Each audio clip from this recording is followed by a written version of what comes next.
السلام علیکم ورحمۃ اللہ وبرکاتہ نحمده ونصلي على رسوله الكريم اما بعد وقال النبي صلى الله عليه وسلم خيركم من تعلم القرآن وعلمه او كما قال عليه الصلاة والسلام. ہمیں دنیا سے کیا مطلب مدرسہ ہے وطن اپنا، ہمیں دنیا سے کیا مطلب مدرسہ ہے وطن اپنا، مریں گے ہم کتابوں پر ورق ہوگا دفن اپنا. محترم سامعین کرام، آج کی مجلس میں آپ حضرات کے روبرو مدرسے کی مختصر حقیقت کو بیان کرنا چاہتا ہوں. امید ہے کہ بغور سماعت فرمائیں گے. مدرسہ ایک بہت بڑی نعمت ہے. آج کے پرفتن دور میں مدرسہ بہت ہی قیمتی سرمایہ ہے. اللہ نے آج ہم کو یہ نعمت عطا کی ہے، ہمیں اس سے فائدہ اٹھانا چاہیے. علم دین کا اتنا سیکھنا فرض ہے جس سے نماز روزہ وغیرہ درست ہو سکیں. علم دین کی تعلیم اس مدرسے میں ہوتی ہے. یہ مدرسہ ماں کی گود کی طرح ہے. جس طرح بچہ ماں کی گود میں پرورش پاتا ہے، اسی طرح انسان یہاں بھی پرورش پاتا ہے اور مدرسہ انسان کو حقیقی انسان بناتا ہے.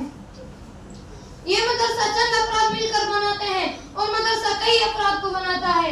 ہم مدرسے کی عمارت بناتے ہیں اور مدرسہ ہمارا قلب بناتا ہے، اللہ سے ہمارا تعلق جوڑتا ہے. اور یہی انبیاء کا کام تھا کہ مخلوق کو خالق سے جوڑتے تھے. یہ مدارس بھی ہمیں اللہ سے جوڑتے ہیں. جس طرح انبیاء مخلوق کو خالق سے جوڑتے تھے، اسی طرح مدرسے ہم کو اللہ سے جوڑتے ہیں. لہٰذا ان مدرسوں کو نہ کوئی طاقت ہلا سکتی ہے اور نہ کوئی ان مدرسوں کو توڑ سکتا ہے. محترم بزرگ اور دوستو، یہی وجہ ہے کہ آج مدارس کا جال ہر اطراف و اکناف میں پھیلا ہوا ہے، جبکہ حکومتیں رات دن ان اداروں کو مٹانے اور ختم کرنے کی کوششیں کر رہی ہیں. لیکن ان اداروں کا نظام ایسی ذات عالی کے قبضے میں ہے جس کو نہ کوئی بگاڑ سکا ہے اور نہ بگاڑ سکے گا انشاءاللہ تعالی. اب اس سے متعلق سرور دو عالم صلی اللہ علیہ وسلم کی زبان فیض ترجمان سے سنیے کیا فرماتے ہیں. حضرت انس رضی اللہ عنہ حضور صلی اللہ علیہ وسلم کا ارشاد نقل کرتے ہیں کہ اگر دنیا میں ان لوگوں کو دیکھنا چاہتے ہو جن کو اللہ نے جہنم کی آگ سے آزاد کر دیا ہے تو طلبہ علم دین کو دیکھو. بخدا جو طالب علم صرف علم حاصل کرنے کی نیت سے کسی عالم کے دروازے پر جاتا ہے تو اس کو ہر حرف اور ہر قدم پر 1 سال کی عبادت کا ثواب ملتا ہے اور اس کے لیے جنت میں ایک شہر بنا دیا جاتا ہے. جہاں جہاں اس کے قدم پڑتے ہیں وہ زمین اس کے لیے استغفار کرتی ہے. صبح و شام فرشتے اس کی مغفرت کا اعلان اس طرح کرتے ہیں: هؤلاء اتقاء الله من النار. یہی ہیں جن کو اللہ نے جہنم سے آزاد کر دیا ہے. اس سے مراد وہی لوگ ہیں جو علم دین حاصل کرتے ہیں، مدرسے میں رہتے ہیں. ظاہری سی بات ہے جب طلبہ اکرام کا اتنا بلند مقام ہے تو ان لوگوں کی کیا شان ہوگی جو طلبہ پر فرض کرتے ہیں. مدرسے میں امداد دیتے ہیں، ان کے روپیوں اور پیسوں سے جو عمارتیں بنائی جاتی ہیں تو آخرت میں اللہ تعالیٰ ان کو کتنا بڑا اجر دے گا. دوستو، مدرسہ کیا ہے؟ مدرسے میں قرآن ہے جو اللہ کی کتاب ہے، انقلابی کتاب ہے جس نے دنیا کی کایا پلٹ دی، ہلچل مچا دی. سب سے پہلے قرآن نے آ کر یہ کہا کہ جو بندے خدا سے ٹوٹ چکے تھے انہیں خدا سے جوڑا اور فرمایا کہ تم تعلق کو توڑتے ہو لیکن خدا نہیں توڑتا.